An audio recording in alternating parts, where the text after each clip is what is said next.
What's up, people? After a lot of interest to my video about Cannondale TOPSTONE,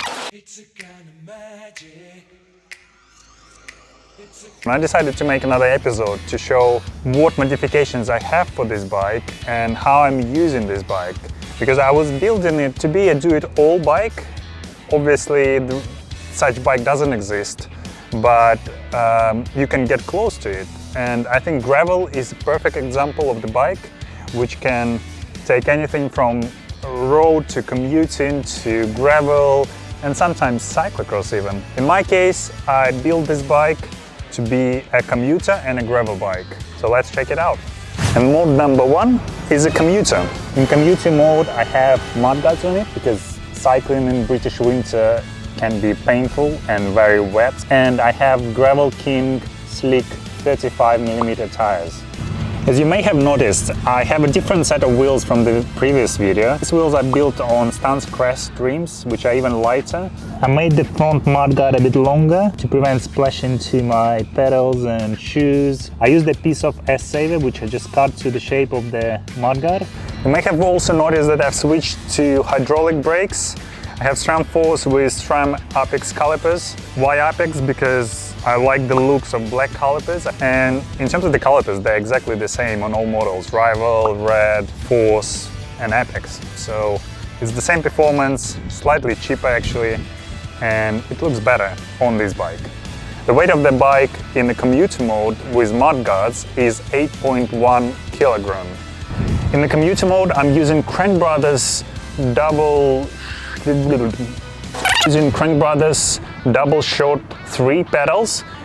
On one side of the pedal you have a platform, so you can use normal shoes, and the other side of the pedal serves as a clip-on, so you don't need to swap the pedals if you want to go in your normal shoes on one day or if you want to use your mountain bike shoes on another day. Let me show you this bike in the road mode. This is mode number 2. So in the road mode, the bike looks definitely slicker. We removed the mudguards and it's lighter as well.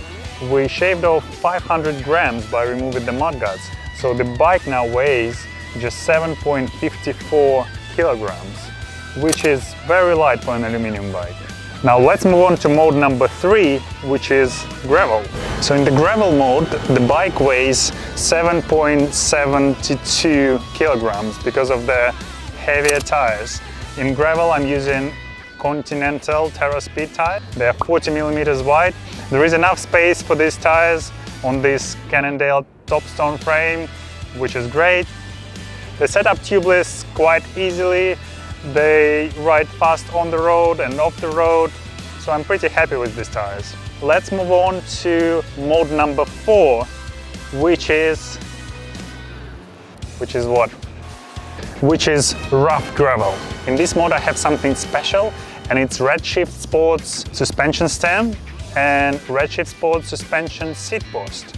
I tried the stem on the ride across Britain and it worked amazingly well. Easily smoothes out any small bumps, and it really helped me on the ride across Britain because I had a broken collarbone when I was riding. Not broken, but straight after the recovery, so it really helped. I really enjoyed it.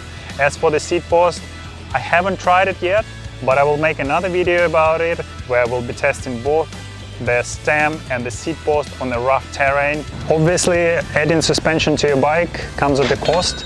The stem is heavier by 150 grams comparing to my lightweight stem I had before, and the seat post adds about 390 grams comparing to the lightweight version I had before.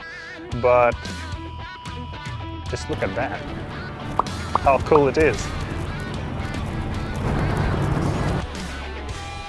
Really looking forward to testing this seat post on the rough terrain together with the stem, and I really hope I will enjoy it because these guys in Redshift Sports, they make really quality stuff, and I've tested their stem, really liked it, so I'm hoping I will like the seat post as much as I did the stem.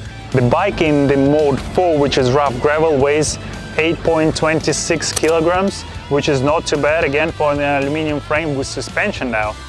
So that's it for today's video. Hope you enjoyed it. If you did, like, subscribe, share, and I'll see you soon.